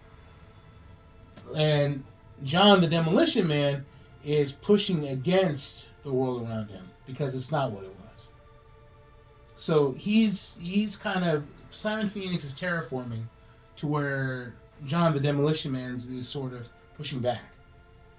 So I think that's why it kind of seems like Simon Phoenix is more warmer because he's more social. He actually wants to create the world that he was in before he got incarcerated. John knows that the world around him is not like it was when he was incarcerated, but it's not going to let him change him. You know what I mean? Right. And I agree with that. I guess it would help if we saw Simon Phoenix in more ferocity, being more brutal to, say, a cop, and you have the parallels of Demolition Man's so brutal against criminals and he's so brutal against cops. Sure. So if we had, Demolition Man blew this dude's hand off, maybe during that cocktail fight that he actually threw one at a cop and lit him on fire. Oh, that's fucking rough. So now you kind of have that matched extremes. Yeah, ruthlessness. There you go. Okay, yeah, sure. So now that puts them back apart. Yeah. Versus so they're not, kind of like in that middle. Once, like, why is he so extreme? This one is actually not that bad. So that way we push them both to the walls. Yeah. Okay. I like very good insight.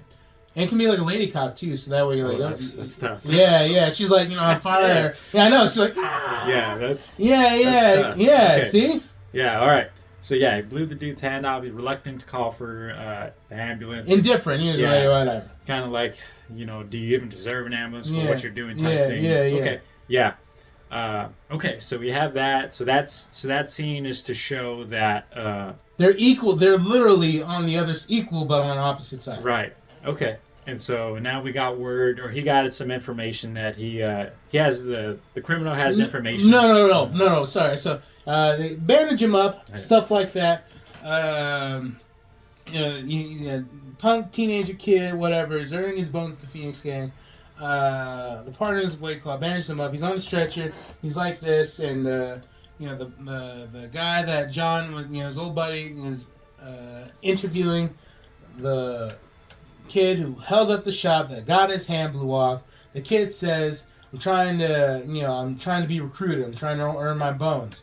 And he's like, for what? He's like, because I'm trying to be part of a gang. And then that perks John the Demolition Man's ears up, and he's like, "What was that?"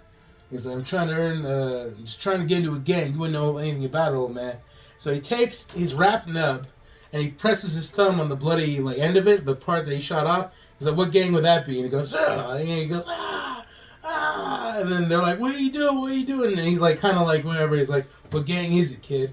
And he's like, "The Phoenix Gang, the Phoenix Gang." And he lifts up, whatever, and they're kind of like whatever. And he's like, "John, what the fuck are you doing?" He's like, "I'm on my next lead or something," and that leads him to he kind of divulges, where are they? And he gives the aunt's address or the meetup place or something like that. So now you have a connection point. You have a connection point to where he's going to meet up with the actual gang, and then he's going to possibly see Simon Phoenix. So so what's the thing there? Like, what's the next point? I had an immediate idea to where John kind of does a thing to where he kind of ditches his police outfit and he puts on like a bunch of old man clothes. He starts walking up and down the street, and then he has the vest and the little plaid shirt and dress shirt and slacks and stuff like that, and he's all looking and firm like an easy target to be picked off by the gang. And then, but that you don't know it. You don't know that that's him, right? And it's kind of like a big reveal to where you just see an old man in the foreground walking. It's actually John the Demolition Man, and then you see the two gang members, talking shit like that. He's like, "Oh, we need some money. If we come up short-handed again, he's gonna be pissed." Referring to Simon Phoenix. He's gonna go, "Well, we'll just fucking, why don't we just rob this old motherfucker?" All that shit. So they go up, they're hot walking and shit like that. Got their gun and stuff. Like, "Hey, old man," and then he turn around. It's fucking the Demolition Man. And he's like, "Hey," and then he starts fucking beating the shit out of him and stuff like that. And he's like, what's happening? What are you doing? And interrogating him and stuff like that. And one pulls the gun, he kills one of them and stuff like that. And he's as indifferent as Simon Phoenix. And so he has the other kid and he keeps him alive. He's like, "I want to know where your hideout is," and stuff like that. So he kind of the kid takes him, whatever. It shows Simon Phoenix in the place. They have the money counter, they got the drugs, they got the alcohol, they got the boxing fucking thing in the back, the weights and shit like that. You see Simon Phoenix just pumping. For some reason, he's more jacked than he was when the movie started. Shit like that. And it's kind of like they're talking about some grandiose, big, extravagant crime, explosion, destructive plan thing that they have going on. And then you hear the knock and stuff like that. And in an action, hyperbole or in action form, you have the knock, and then you have him kick down the door, and it's the Demolition Man coming face to Simon Phoenix once again. And then instead of just some kind of quippy thing, they kind of stare at each other like lovers, forlorn, lost, star-crossed. They're two ends of the spectrum, kindred spirits, so to speak. And they're kind of like egging him on to attack John, stuff like that. He's like, "What the fuck are you doing? Attack him!" And then he looks at him, gives him a backhand or something like that. Or, "Shut the fuck up!" And then there's a decorum between the two. There's "Sorry about that, John." They talk to each other on first name basis. They know each other and stuff like that. Where do we go from there? Do you like what I just brought to the table? Okay. So they meet, they're face to face, and there's this respect and civility between both of them to where they're not at each other's throats. Because they both serve time. Sure. Okay, so they're talking, and I don't know, what are they talking about? It's like, goddamn, you got old, and he's like, "You're not looking, looking like shit yourself," and stuff like that. He's like, "How long did they have you in for?" And then he's like, "Same amount as you." So there's kind of fucking world, just world's changed, hasn't it? And he's like, "Not for the better." He's like, "Well, I guess that's up to us to decide."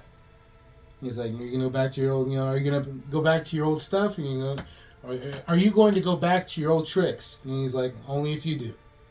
And then that's kind of they both smile at each other, it's fucking on, know.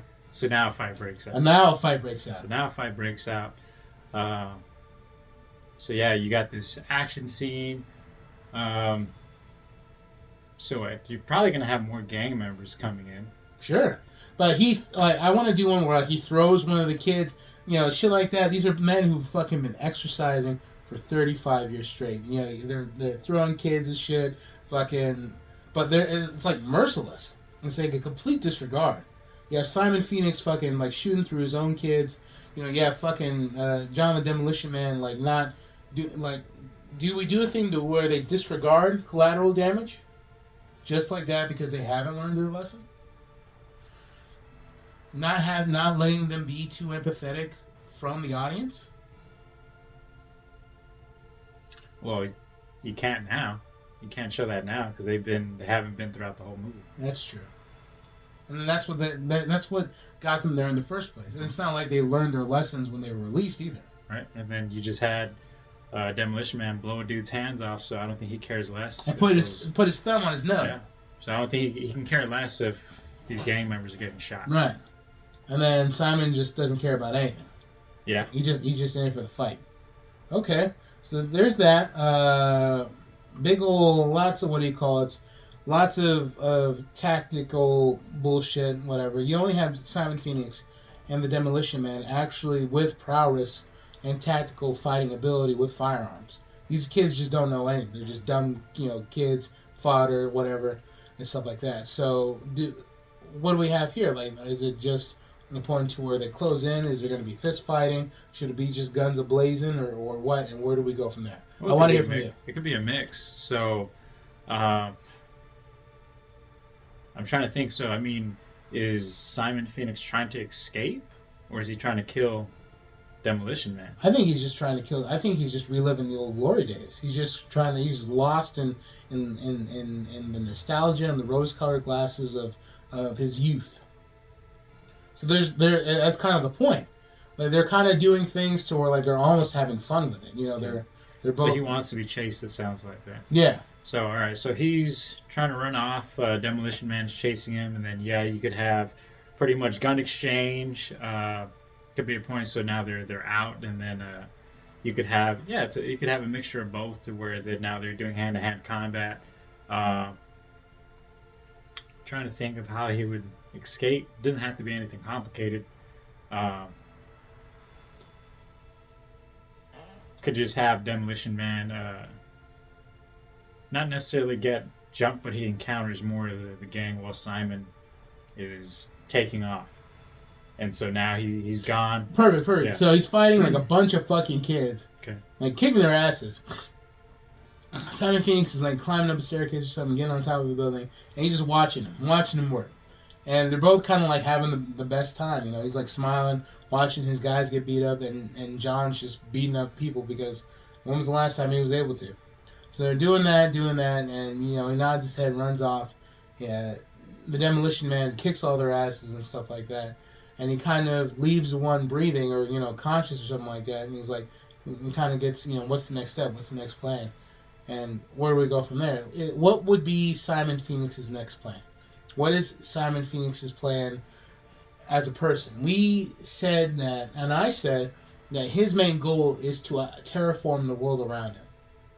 What would that be? To where he's just kind of like, he's incorporating all of these young men, anyone able-bodied, he's kind of like the Joker syndrome, to where he's just, hey, this is my motto, whatever, things like that. How does he get the word out? TV, multimedia, Instagram, holy shit. Okay, he gets the word out. He starts getting social media, the reels, the TikToks, whatever, of his Simon Phoenixisms. And the bum fights, shit like that, to where they're starting to kind of, hey, they're doing the rap thing, making rap videos and stuff like that. They're glamorizing the life of being a delinquent, being a criminal.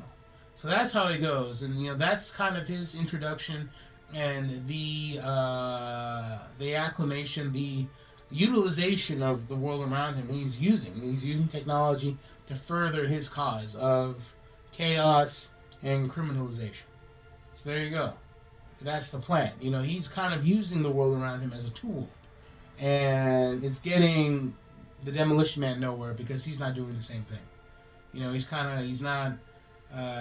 just stuck in the 90s. He's kicking ass, taking names, and they're not doing anything. You know, they're not touching anybody. You know, and that's the thing. What he's doing now is propelling him to be the anti-hero that John the Demolition Man isn't. That's the pushback. So the movie goes through this. He's not only captivating the youth, but he's captivating the people around him. It's a destitute ghetto part of wherever the city is. That everyone's poor, everyone's pissed off, everyone's tired of all the regulations and things like that. So he's kind of like getting the community around him to support him. And John has to go through this tidal wave of people that wind up like he beats up one of the kids, and then the civilians help out the kid instead of the Demolition Man. You know? Stuff like that. So it's kind of like now not only does the Demolition Man have to go through this tidal wave of all of his gang members, but also the community itself. And then this is where he feels the most alone throughout the whole movie. You know, he's completely alone. No one helps. You know, what does he do? How does he move forward? Go. So his goal is right, just to get to Simon Phoenix, Kill him, and that's it. And so now we're kind of going into this. So Demolition Man has to go through this. He's demonized. So he has to go through this whole community to reach Simon. Yeah. Simon's kind of, if he kills Simon, it kind of martyrizes him. Mm-hmm. Makes him a martyr. So basically he would have to find where he's hiding out at and then sneak in there. There's no way he's just going to fight his way throughout the whole thing, the whole community. But then how does the Demolition Man grow? If Simon Phoenix was able to utilize the community, mm-hmm. he's growing through his environment. Mm-hmm. The Demolition Man isn't. How does he able to do whatever? Like, in this world, chaos, Simon Phoenix's chaos is championed. But more authority isn't going to sway it over the community. It's not. So how do we do character development from there?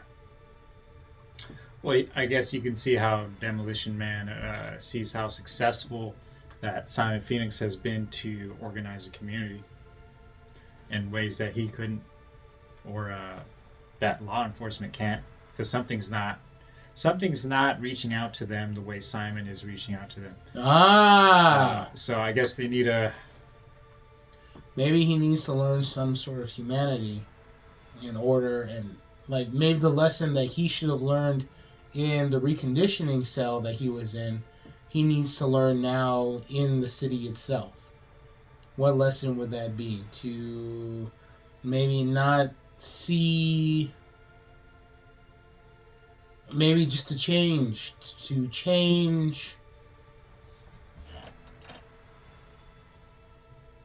Insert cricket noises.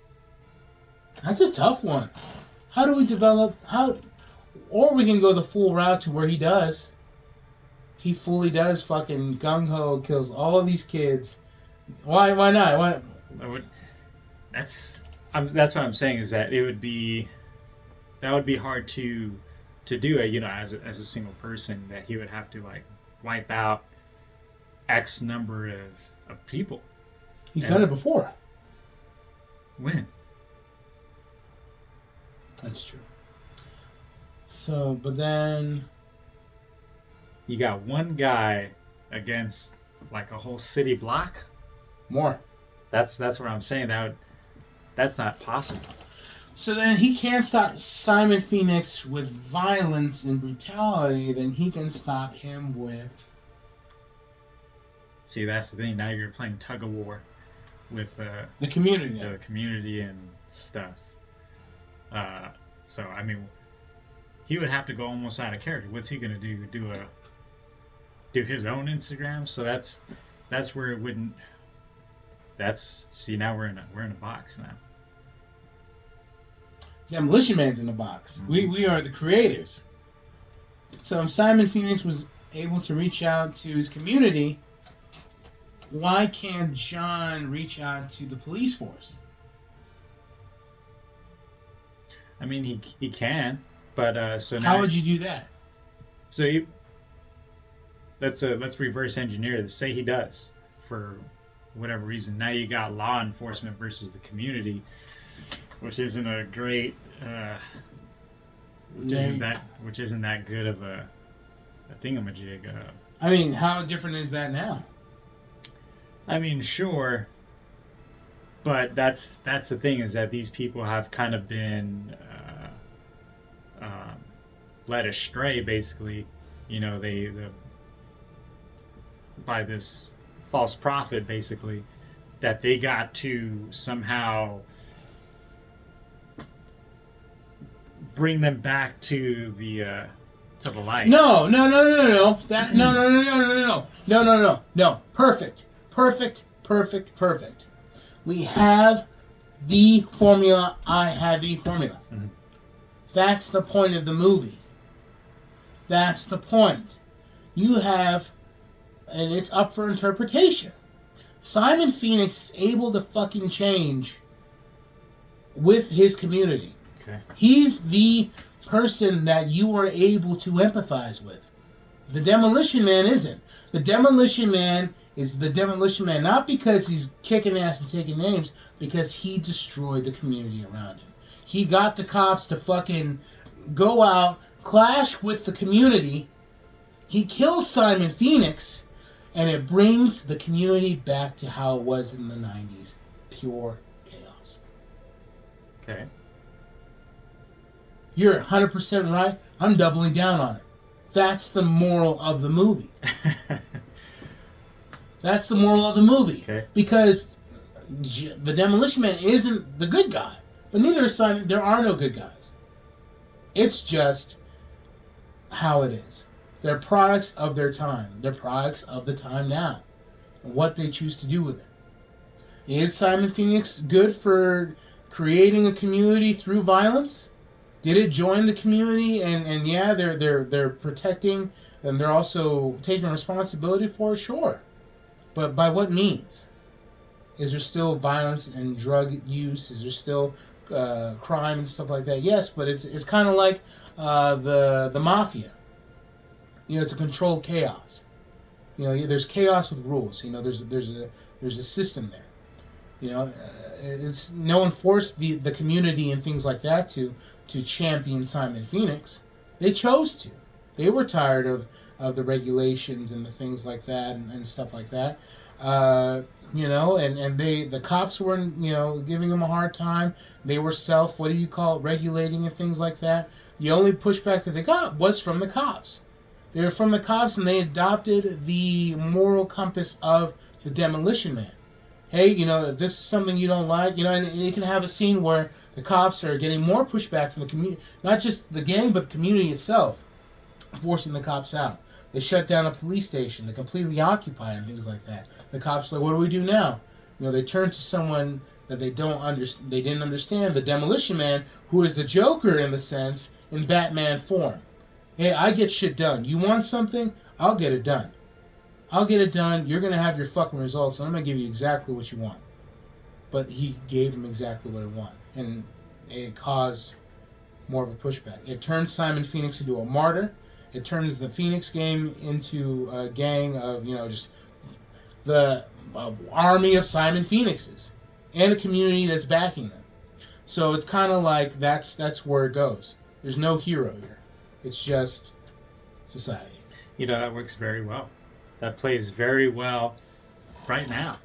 Right now, because we all got these groups of people, mm-hmm. and they all have their idol, and then they all have their own villain in their eyes. Sure. So, and then right now, today as a society, everyone's like, well, where do we go from here? How do we move forward together? And no one really has an answer. Yeah. And then the more answers they try to make, they make more questions because they start pushing back more people. Right. Okay, yeah, that works very well as like a good piece to kind of show you kind of what society is going through right now. Yeah. And how a situation can cause you to divide. To be divided, and then as you go looking for what you think someone could someone that you go to someone that you don't In extreme. in extreme, but you don't. It's not in your eyes, right? So it's like they can't do any wrong. So you're not able to see the world through a unbiased lens. So everything wrong that they do, it's either that wasn't their fault, or they start coming with excuses, or it's all lies. You know, they do everything right, nothing wrong, and then the other side, there's no one in the middle, just all these left and right extremes. Yeah, tug of war, like you down. said. Yeah. Okay, yeah, that works very well. And then if you leave the movie kind of like how it is, it's what's that word I'm looking for? But it kind of leaves you like, fuck, like a Bleak. sense of despair. Yeah, Bleak as fuck. Yeah, and it ends and it kind of leaves you kind of like, damn. Wonder like, and then you try to start thinking of answers on how to solve it. Yeah, naturally. Yeah. Yeah, that's good. It's intellectually engaging. Yeah. That's good. There you go. I like it. Yeah. I like it a lot. I like that ending. That's not bad. No, Okay. that's good. So when I think that was like holding us up before was trying to get a hero in there. Yeah, well, there is none. There is none. There is none. We live in a society, insert Joker meme. Yeah. Yeah. So where everything has good and bad, like you Sure. said, you mentioned it at the beginning, where there's a black, white, and then everything. A lot is that gray Yeah. area. So that's kind of what we were trying to extract, was the night out of that gray, when, hey, everyone is good and bad. Yeah, like, Simon Phoenix liked his nephew. There shows some he cared about him, wanted to save him. The Demolition Man missed his partner and stuff like that. Missed, the camaraderie and what they both hold things sacred, but what they hold sacred is so extreme that it's not good at all. So it all depends on the lens and the ways to which, like you said, extract it. And in this case, these two characters, they didn't extract it in a very positive way, and it inflicted destruction in their own societal norms on each spectrum. Thusly, there's no, and then if you want to do a sequel, we can go into that. If this, video takes off, or we get paid. Hey, I want you, here's $1 million each, boys. Make this movie, make a sequel. We'll make a video sequel. So we'll do that. But we'll see. But that's Demolition Man, our reboot, my reboot. We only have one more video left, and that's the end of season 1. We'll let you know. It's going to be a good video. I'm going to be very excited about it. I know Ron is. And that's it. Let us know what you think. Bye, guys. John Spartan.